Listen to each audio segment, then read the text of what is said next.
Welcome to the Clayton Tyner podcast, where I help you view current issues through the ancient wisdom of Scripture. This week, Tucker Carlson made waves by posting several videos highlighting aspects of Russia that seem much better than their American counterparts. Is this a valuable repudiation of American corruption or a misguided version of Russian propaganda? District Attorney Fani Willis became a household name with her prosecution of Donald Trump for alleged election interference in Georgia. However, the case has taken a dramatic turn as Willis herself was put on the stand to defend allegations that she profited personally from hiring a romantic partner as the special prosecutor and then taking lavish vacations with him. What happens when those trying to point out corruption are corrupt themselves? The Hawaiian Supreme Court released a decision limiting its citizens' federal Second Amendment right to bear arms. The most surprising part of the decision came during a section regarding Hawaii's historical beliefs.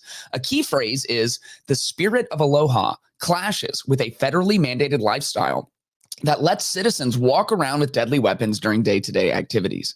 How should we think about this seemingly religious claim allowing Hawaii to ignore the U.S. Constitution? All that and one look at one of the most disturbing new AI trends, an app that emulates having conversations with your ex-girlfriend. Simply upload all of your previous interactions into the AI model, and you can live in deception, pretending that you never even got dumped. So let's pray Jesus comes back soon. All that and more on episode 50 of the Clayton Tyner podcast.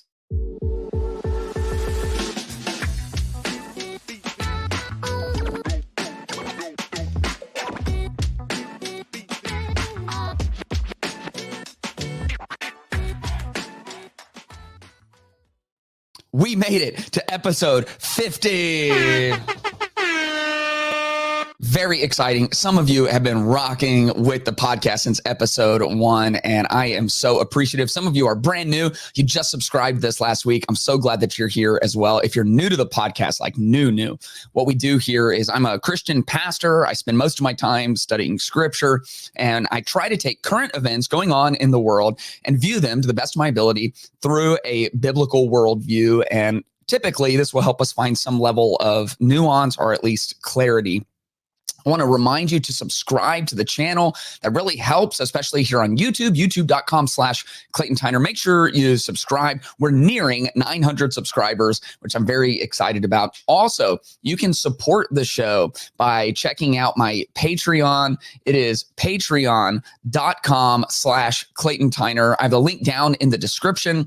We just had a live Q&A last Thursday. If you sign up now, the third Thursday of every month, we do live Q&A. So instead of me just kind of talking at you through a screen, we jump into a call together and we get to go back and forth. People had amazing questions. It was such a good time. I'm going to try to record the next one so I can put out some clips because people just had so much insight and so many great questions. So there's other things you can get: early access, exclusive access, and it just helps offset the cost of running this podcast. Maybe in the future, I can even upgrade equipment so I'm not just on like a webcam here, and we can get things more and more legit over time. But for now, let's get to today's 3 points.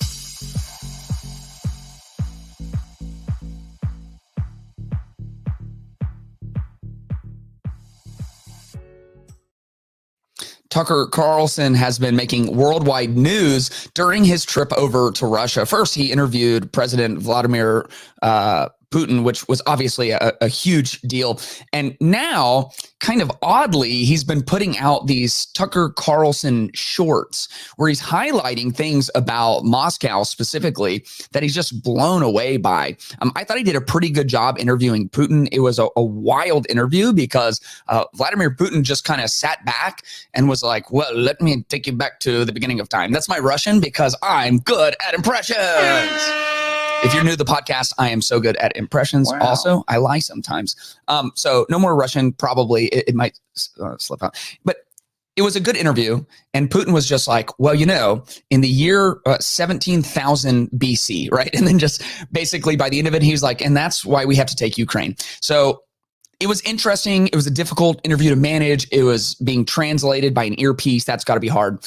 However, the thing that is really striking me as odd are the two clips that we're going to look at. The first one is where Tucker is outside of the Moscow subway station, and he keeps making these very broad claims, which is like, you can tell a lot about how good a country is or how well it's run or how well the people are thriving by how clean the subway station is. It's like, maybe, I mean, there's some component to that where it's like, it does say something, but to jump from an observation to like a holistic conclusion about the entire operation of the country, he then goes to the grocery store and is like, man, groceries are way cheaper here, which spoiler alert,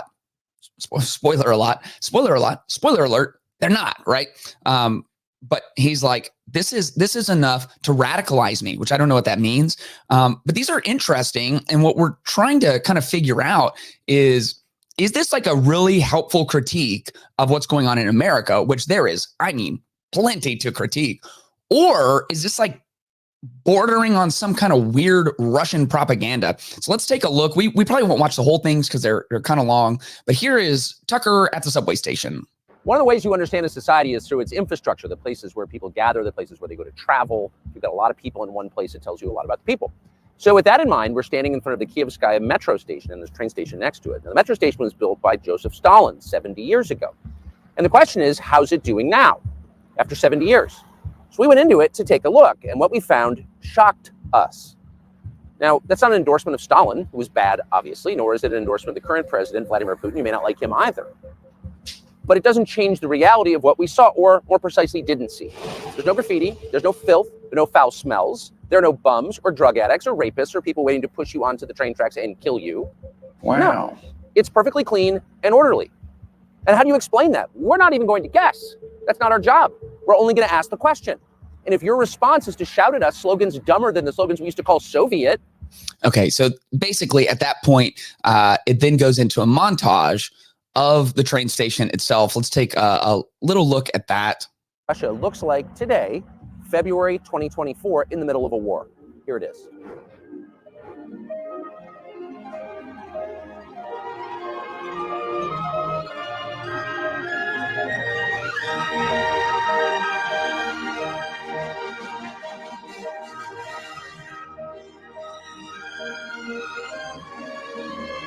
So it's got the fairy tale music, which is almost Disney-esque, and yeah, it's very beautiful. I mean, it has chandeliers hung up. It looks way better than all of the subway stations in New York City. We were just there recently. Yes, I got peed on by a homeless guy, yeah. So yeah, I get it, right? Way nicer. Here's the next one. This is Tucker Carlson going grocery shopping. Let's take a look at that. So a long-standing feature, maybe the longest-standing feature of Cold War propaganda in the West was the Soviet grocery store. No products, no choices, shoddily made things. And it wasn't actually propaganda, it was real. And you can look up the pictures on the internet if you want. So we thought it would be interesting to take a look at a contemporary, modern-day, 2024 Russian grocery store 2 years into sanctions. Here we go. All right, here we go. So I guess you put in 10 rubles here, and you get it back when you put the cart back. So it's free, but there's an incentive to return it and not just bring it to your homeless encampment. Okay, this is the grocery cart escalator. This is designed, I'm figuring this out now, where the wheels don't move, they lock on the grocery cart escalator. Look, Ma, no hands. Retail. So they get to the end and they're trying to guess how much everything's going to cost. So we were guessing what this would cost. Everybody here from the United States buys groceries, and we didn't pay any attention to costs as we were just putting in the cart what we would actually eat over a week. And we all came in around $400, about $400. It was $104 US here. And that's when you start to realize that ideology maybe doesn't matter as much as you thought, corruption. If you take people's standard of living and you tank it through filth and crime and inflation, and they literally can't buy the groceries they want, at that point, maybe it matters less what you say or whether you're a good person or a bad person. You're wrecking people's lives in their country. And that's what our leaders have done to us. And coming to a Russian grocery store, the heart of evil, and seeing what things cost and how people live, it will radicalize you against our leaders. That's how I feel anyway, radicalized. Okay, so those are really big statements. I feel radicalized against our leaders as I stand in the middle of a Moscow grocery store. So what exactly is going on here? Well, I'm surprised because Tucker is a student of history and he is a student of world affairs. It is well known that people who are more dictatorial in their leadership of countries typically have some pockets of that country, specifically in the capital where things are kept very nice. And they have landmarks and things for those outside of the country to come observe, specifically to go, oh, things aren't bad here. Oh, man. I mean, look at the train station. Somewhat ironically, the line that's always used about Mussolini is, well, he was terrible and he was a fascist and he was an authoritarian ruler and he would jail dissidents and he didn't allow free speech. And maybe sometimes he would poison people who weren't on his side. But man, the trains always ran on time. Wow. So, I mean, that's literally the line about Mussolini. Like, wow, the train station was nice. Things ran well-oiled machine, Sure, it was unbelievably corrupt and he was a dictator and most people lived in squalor. But boy, wasn't that a nice subway station. Most people know this. Also, you just have a lot of people were shocked, like anyone who's done any traveling in the world, especially to any kind of a developing country or a third world country or a country under sanctions, because the dollar typically in those places goes way further than their currency does. Like the idea that you can go into a country that's far more impoverished than our country and your money can buy you a lot more stuff is only surprising to someone who has been like secluded to their little area in their own country of the United States. None of these things are surprising. What is surprising is why he's putting these out and why he's putting like Disney fairy tale music behind all of them and then making really big, broad, sweeping statements. Here's a few things you need to know about Russia. The most recent PPP data published in 2022 showed that the same basket of goods and services bought in the US for $1 would cost $30.19 in Russia. Russians spend about 50% of their income on groceries, while Americans spend about 12%. Somewhere between 20 to 25% of Russians in the country have no indoor plumbing and are still relying on outhouses. The majority of people in Russia are not living great, prosperous, affluent, convenience-filled life. Now, in Moscow, you have a high concentration of the wealth that does exist in the country of Russia. This is where the oligarchs live. A very tiny percentage of people who are in line and in the pocket of Vladimir Putin have almost all of the wealth of the entire country of Russia. And most people are just barely getting by. And what you have to do is you have to get outside of the propaganda circle to be able to make any kind of educated assertion about what's going on inside of the country. Famously, even in the capital of North Korea, there are beautiful train stations. In some of the areas in China, which has been ruled by dictator for a very long time. Obviously, it's President Putin and but these authoritarian leaders over in China, they have some beautiful train stations, right? But the majority of people are not living well. And so what you have to do is you have to look past the facade. We see this in the story of the call of King David, where the prophet goes out and he wants all the older brothers because they're bigger and they're stronger. And then the Lord speaks to him and says, the Lord does not look at the things people look at.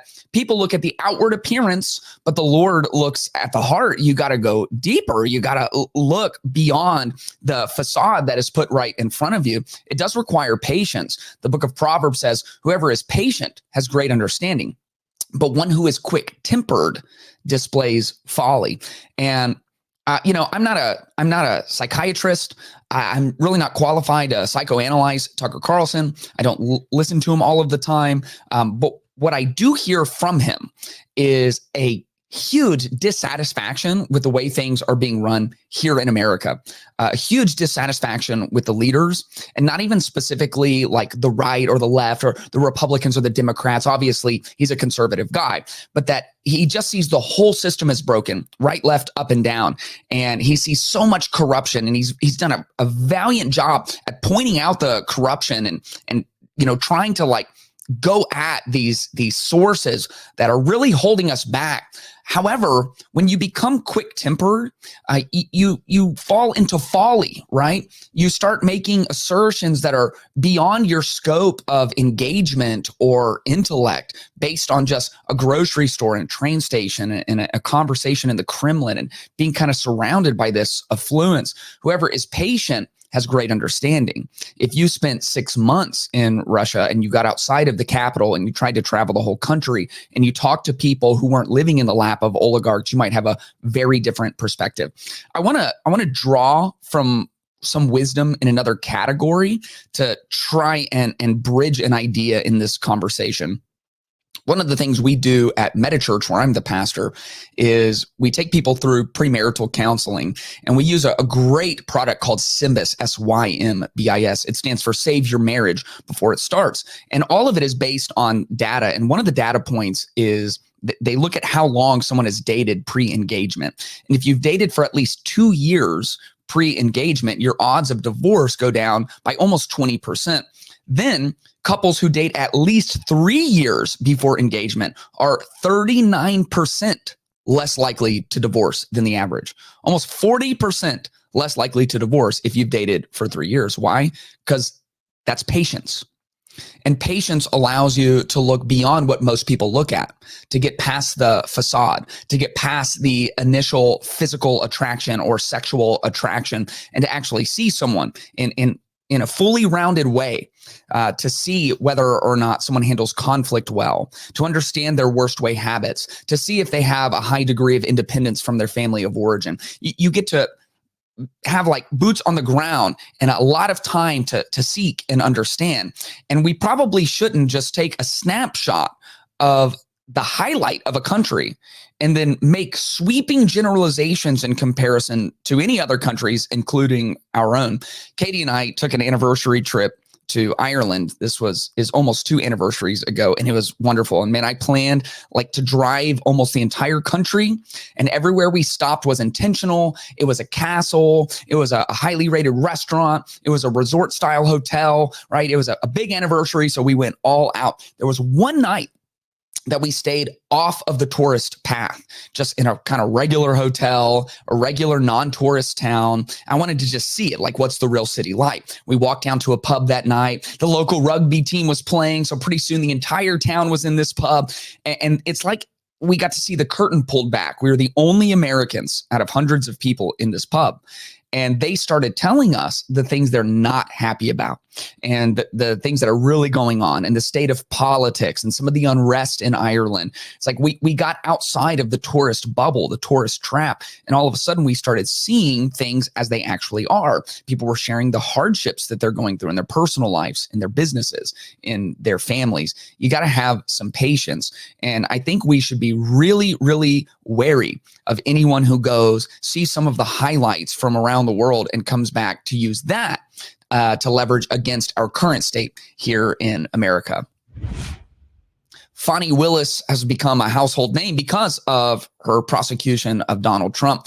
She has alleged racketeering charges against Trump and a host of co-conspirators to rig the election in Georgia. This has been ongoing. It's one of many legal cases Donald Trump finds himself in, as he is the presumed nominee of the Republican Party.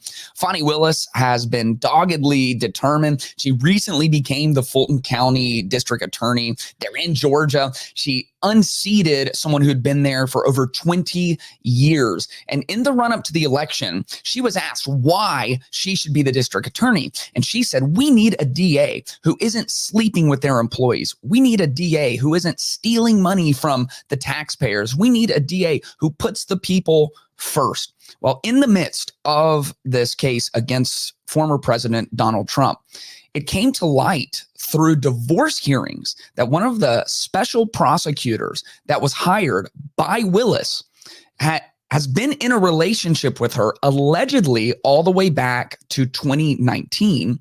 He's already been paid something like $650,000 in prosecuting this case. And while this case is ongoing, they have been traveling on lavish vacations together as lovers. Wow.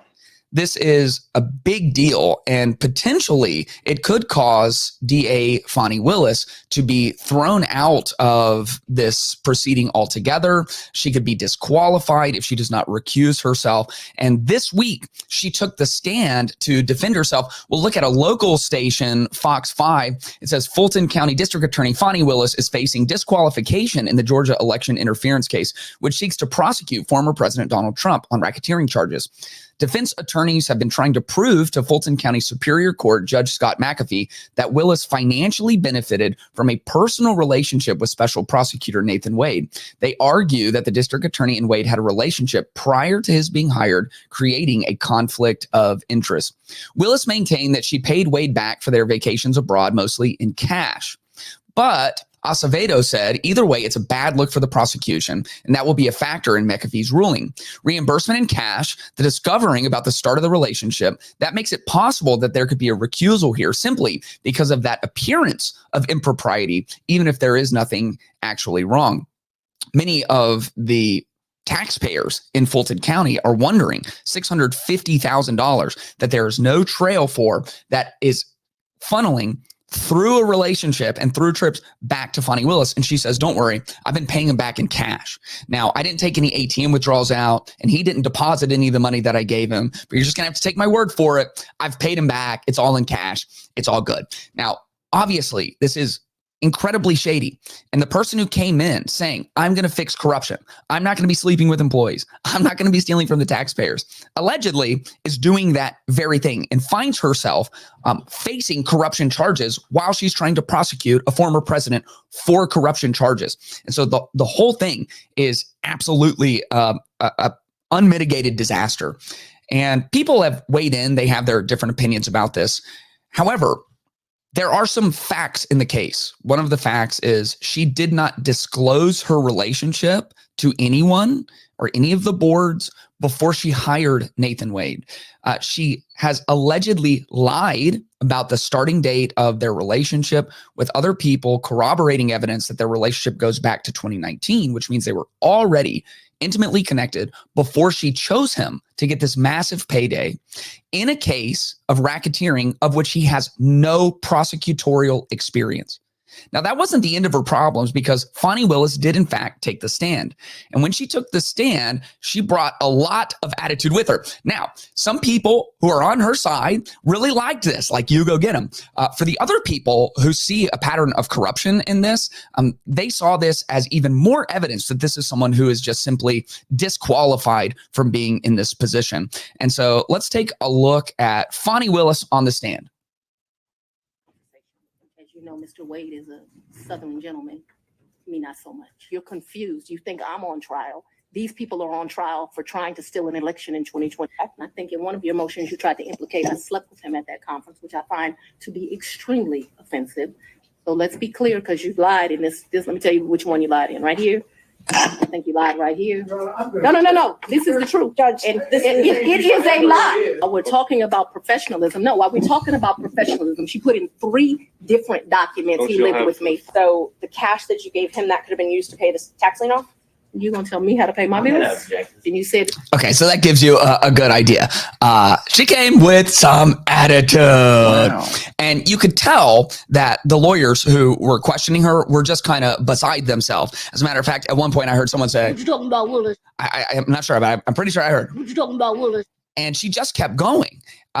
Usually you're not going to take the stand. Like, if you're the person in question, it's a bad idea. Every lawyer would tell you not to do that. But she showed up like, I'm getting up here and I'm going to make my case and y'all are going to hear from me. And we sure enough did. Now, a lot has come to light and the judge is going to take a couple weeks and rule. But like the article from Fox 5 said, just for observers, even if she can account for every single dollar and somehow someone just misfiled and it was all a misunderstanding and it was all fine, it just looks bad. And the problem is corrupt leaders have no foundation to address the corruption of others. And so if you are corrupt yourself, what you have done is you have sat on a branch and sawed that branch off of the tree. And now you're wondering why you've crashed back down to the ground. Jesus said in Matthew 7, why do you look at the speck of sawdust in your brother's eye and pay no attention to the plank in your own eye? And this isn't even as much about the comparison of offense. It's just about hypocrisy.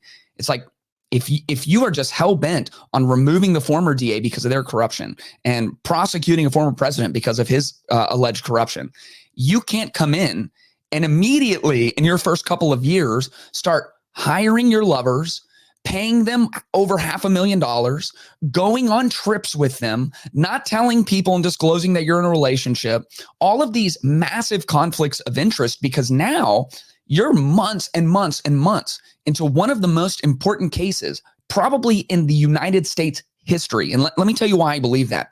Trump is in, 3 other major cases, but they're all federal cases, which means if he wins the presidency, then he can hypothetically pardon himself from those. And he will, we know Trump pretty well, right? He will pardon himself. This is a state case, and it is not at all clear that a president can pardon themselves for a state case, a state indictment. And so he could become president, and because of this case, he could still be in jail or prison. And so this is maybe the most important case, or one of the most important cases in United States history. And the person who is tasked with being in charge of it cannot maintain themselves above reproach, seemingly has stepped into corruption themselves. And this is just a recipe for disaster. And it is every time a leader becomes corrupt. It reminds me of King Solomon, who is the wisest man to ever have lived. And part of your job as a king of Israel was to root out and rid Israel of corruption. And the corruption in the Jewish scriptures and the corruption for Israelite kings was the worship of false gods from the surrounding pagan nations. That was your number one job. However, we read in 1 Kings chapter 11, it says, King Solomon loved many foreign women in addition to Pharaoh's daughter, Moabite, Ammonite, Edomite, Sidonian, and Hittite women, all the women. And from the nations about which the Lord had told the Israelites, you must not intermarry with them, and they must not intermarry with you, because they will turn your heart away to follow their gods. To these women, Solomon was deeply attached in love. He had 700 wives who were princesses and 300 who were concubines, and they turned his heart away. My man had his hands full. And when Solomon was old, his wives turned his heart away to follow other gods. He was not wholeheartedly devoted to the Lord his God as his father David had been. Solomon followed Ashtoreth, the goddess of the Sidonians, and Milcom, the abhorrent idol of the Ammonites. Solomon did what was evil in the Lord's sight, and unlike his father David, he did not remain loyal to the Lord. How in the world can Solomon help to adjudicate and rid Israel of corruption when his own heart has become corrupt? One of his number one jobs is to keep the land pure from the idols and false gods of the pagan nations. But it's his love, and probably more accurately, his lust. I don't know how you love 700 wives, right? It's probably his lust that attached him to these foreign women who worshiped abhorrent gods and turned him away. And he lost all of his credibility. And many other kings of Israel did the same thing. They became corrupt themselves, and corrupt leaders have no foundation to address the corruption of others. And so for Fani Willis, regardless of the facts that she's able to manufacture over the course of this, she must recuse herself. She no longer has a foundation to stand on. And we should desire to know the outcome of these cases, because not only is one of our 2 nominees for president highlighted in these cases, but based on polling numbers, he could very well be our next president. And if we're going to find them out, there has to be a fair process. And if there's going to be a fair process, then there must be someone who is not corrupt themselves officiating these processes. The Supreme Court of Hawaii put out a ruling that genuinely had many people, including legal scholars, scratching their heads. This all goes back to an issue around the Second Amendment. Someone was hiking and had their pistol on them. They were charged because in Hawaii, you're not allowed to carry. And he has now taken this up the ranks in the courts. It got to the Hawaii Supreme Court, and they decided to take the opportunity to not just rule on this, but to make some very pointed critiques of the United States Supreme Court and how they've been adjudicating Second Amendment issues. I want us to look at the actual document and the decision that was released by the Supreme Court. They have this whole line of argumentation. Much of it will be very familiar for people who are advocates against the Second Amendment. But then it comes down to the part that is very unique. And the unique part is right at the very end. And it kind of encapsulates or fortifies their arguments, because in Hawaii, they specifically have a card to play that nobody else does. Here it is. It's under the section called the Aloha Spirit. In Hawaii, the Aloha Spirit inspires constitutional interpretation. Okay, so the Aloha Spirit inspires constitutional interpretation. In other words, we can interpret the Constitution through the lens of the Aloha Spirit. What do we do here on the Clayton Tyner podcast? We look at current events and we interpret them through the lens of biblical truth, right? It's that same kind of concept, except it's a Supreme Court actually making or enforcing the law. Let's look back at what they say. When this court exercises power on behalf of the people and in fulfillment of our responsibilities, obligations, and services to the people, we may contemplate and reside with the life force and give consideration to the Aloha Spirit. Contemplate and reside with the life force. Okay, the spirit of Aloha clashes with a federally mandated lifestyle that lets citizens walk around with deadly weapons during day-to-day activities. The history of the Hawaiian Islands does not include a society where armed people move about the community to possibly combat the deadly aims of others. So the spirit of Aloha, it clashes with a federally mandated lifestyle. In other words, what the United States Supreme Court, the Supreme Court of the land, is pushing for all people in all 50 states to fall under, the Aloha Spirit clashes with that. How far are they going to take that if the U.S. Supreme Court gets involved? Is Hawaii actually setting itself up and gearing up to go to war with a state Supreme Court versus the federal Supreme Court? Are we going to have another knockdown, drag out competition between the local and the federal? I don't know, but this all is very interesting. And to understand it, we have to understand what the Aloha Spirit is and what it means, and what the life force is, because both of those things are referenced in their actual ruling. On behalf of the people, in fulfillment of our responsibilities, we may contemplate and reside with the life force and give consideration to the Aloha Spirit. First, I just want you to see if this all sounds crazy to you, that there is a ruling from 1986, which actually gives all of the people who are in leadership of the island of Hawaii the right and maybe even the mandate to consider the life force and the Aloha Spirit when they are making their rulings. They are right. This is something that was passed in Hawaii. And so let's take a look at that. It says Aloha Spirit is the coordination of mind and heart within each person. It brings each person to the self. Each person must think and emote good feelings to others in the contemplation and presence of the life force.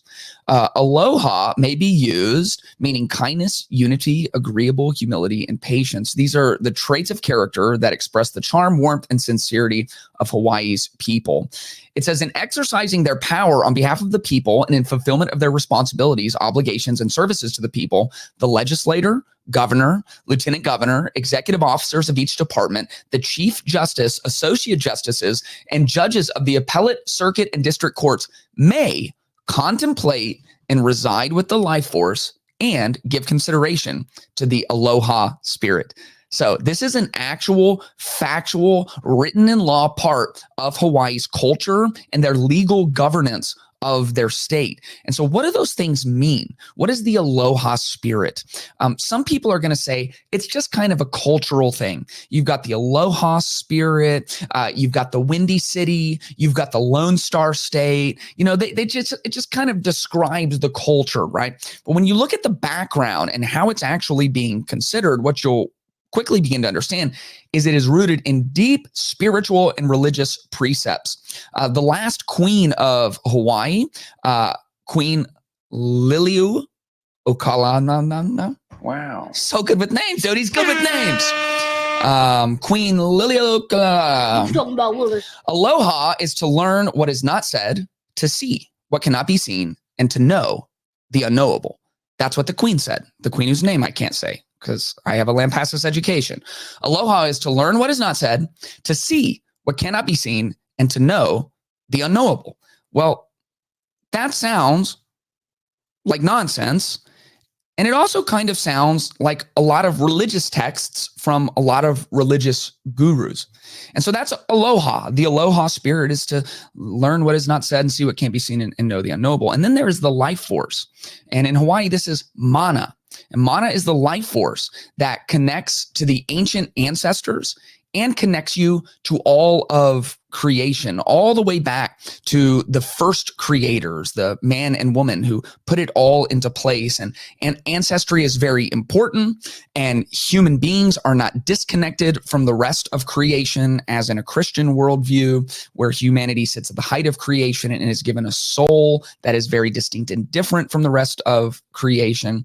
And so it goes without saying that these are religious claims and they are spiritual claims. And when you say the Aloha Spirit is clashing with the federally mandated realities of the U.S. Constitution, what you're saying is we are going to take our spiritual and religious ideas that are very different than the spiritual and religious ideas that undergirded the founding of the United States, and we're going to use them as a shield against what the Constitution is asking the broader populace of all 50 states to do. And so how does this make sense to us as Christians? Well, the first thing to understand is that the idea of mana, as it is understood in the history of Hawaii, and the idea of the Aloha Spirit is very different than what we mean as Christians when we talk about spiritual realities, or when we talk specifically about the Spirit of God. In 1 John, it talks specifically about testing the spirits that are available to you. He says, "Dear friends, do not believe every spirit, but test the spirits to see if they are from God, because many false prophets have gone out into the world. And this is how you know the Spirit of God. Every spirit that confesses that Jesus Christ has come in the flesh is from God, but every spirit that does not confess Jesus is not from God. This is the spirit of the Antichrist, which you have heard is coming, and even now is already in the world." Now, I'm not going to pretend to know like the whole history of Hawaiian culture. I also read in my research for the podcast quite a few Christians in Hawaii who are doing kind of what the Apostle Paul did when he showed up and was surrounded by all the gods of the Greek world, and leveraged that to start a conversation to lead people to Christ. I've seen many people saying, what you're talking about with the Aloha Spirit and this thing that connects everyone and brings people together, I think what you're actually experiencing is the Holy Spirit of God calling you into relationship with Jesus Christ. So I'm all for that. And I'm all for having a unique culture. I'm in Texas. Texas has a very unique culture. I visited New York City recently. It has a very unique culture. People are proud of the culture that they have. Hawaii's proud of the culture that they have. I'm good with all of that. The question is this a precedent that we're willing to set? Can Texas say, well, we've got the Lone Star Spirit, and because of the Lone Star Spirit, we're just not going to follow one of the amendments to the Constitution? And you guys know, some of the amendments to the Constitution are what make our world livable and equitable and thriving and set up for all people's success. Can New York City say, we've got the Big Apple Spirit, and so we're just not going to follow some of what the Constitution tells us to do? It feels like a very dangerous precedent that we should be very slow to set. And as believers, when people start talking about life forces and spirits, we should be very slow in accepting that as legitimate for our own life and our own set of beliefs. We should do as John called his church to do, and test the spirits. And when you test the spirits, if they are not pointing towards Jesus, then they are not spirits from God. And now let's get to our last section.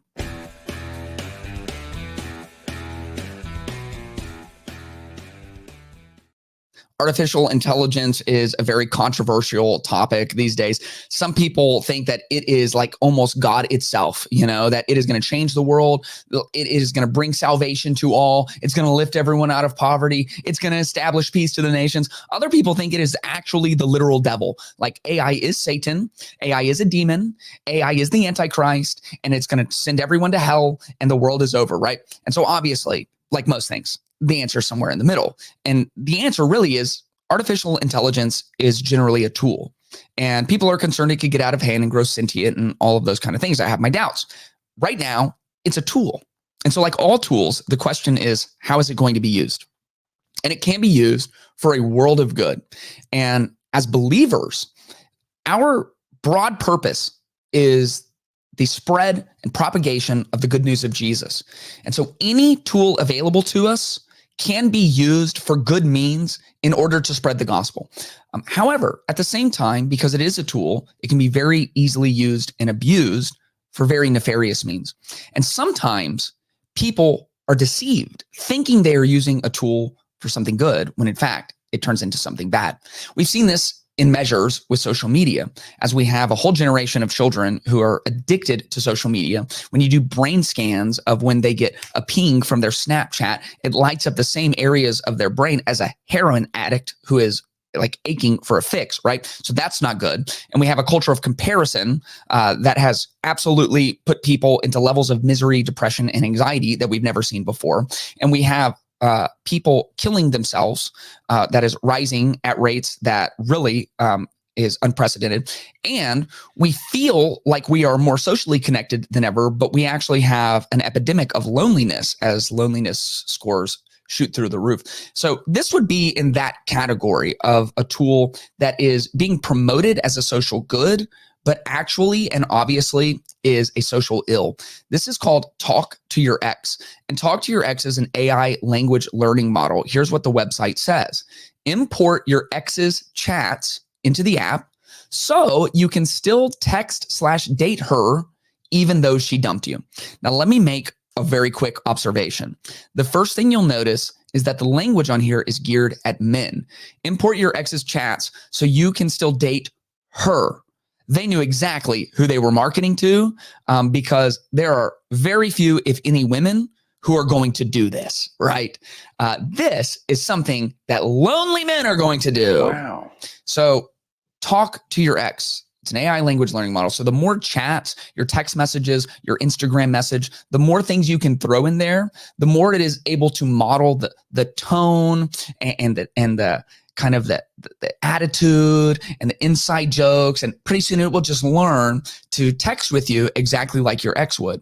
And so even though your ex broke up with you and doesn't want anything to do with you and won't return your calls and has already started dating someone else and is out there living your life, you can still sit at home on your couch, sad, and eat Cheetos and pretend to text her, even though you really know in the back of your mind, you're just texting a robot. Wow. This is so obviously bad. It's kind of surprising we even have to talk about it.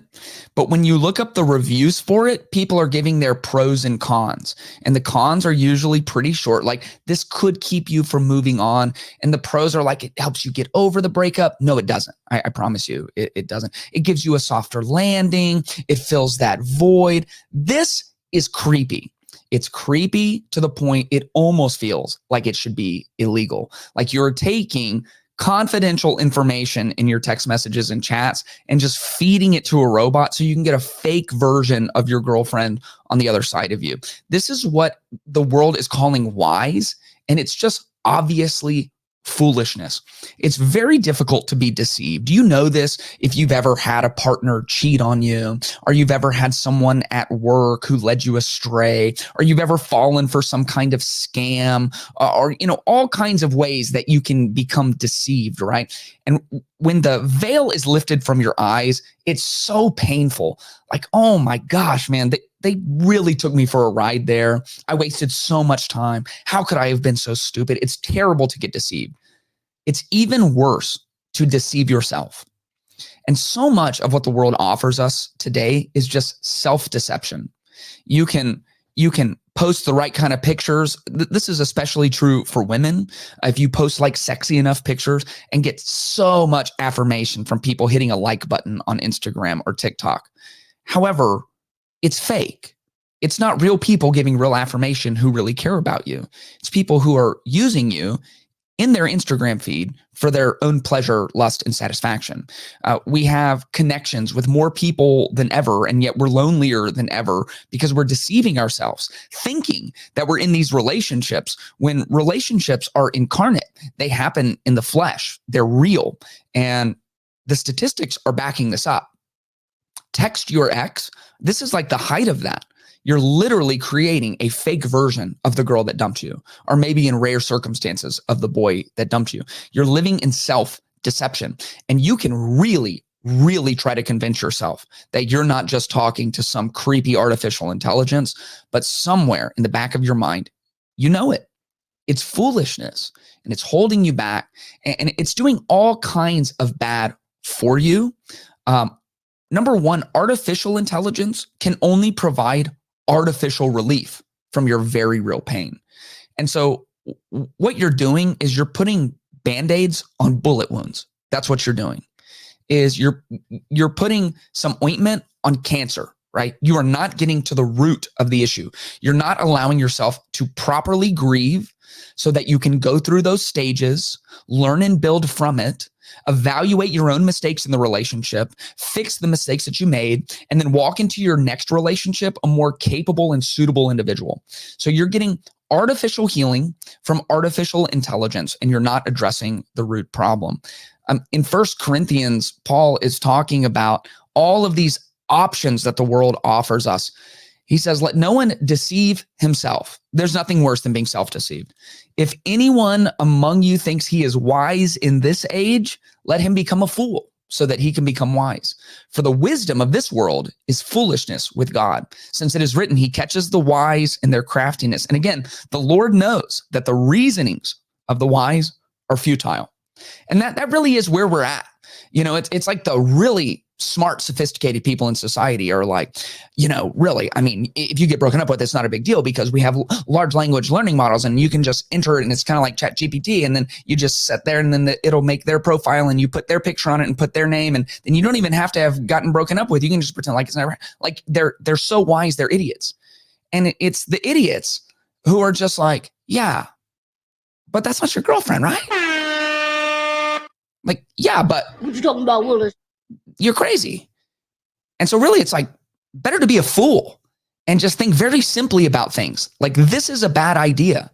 There's another version of this, which is like lonely people can create an AI companion, all the way up to like visual representations, because AI can do pictures and videos and images really well now, and just have these artificial girlfriends. Well, congratulations. You will have artificial love and artificial happiness, artificial companionship, and you weren't made to live an artificial life. Here's what's really interesting is scripture is put into chapters and verses, but originally these were letters from Paul, you know, kind of all continuous thoughts.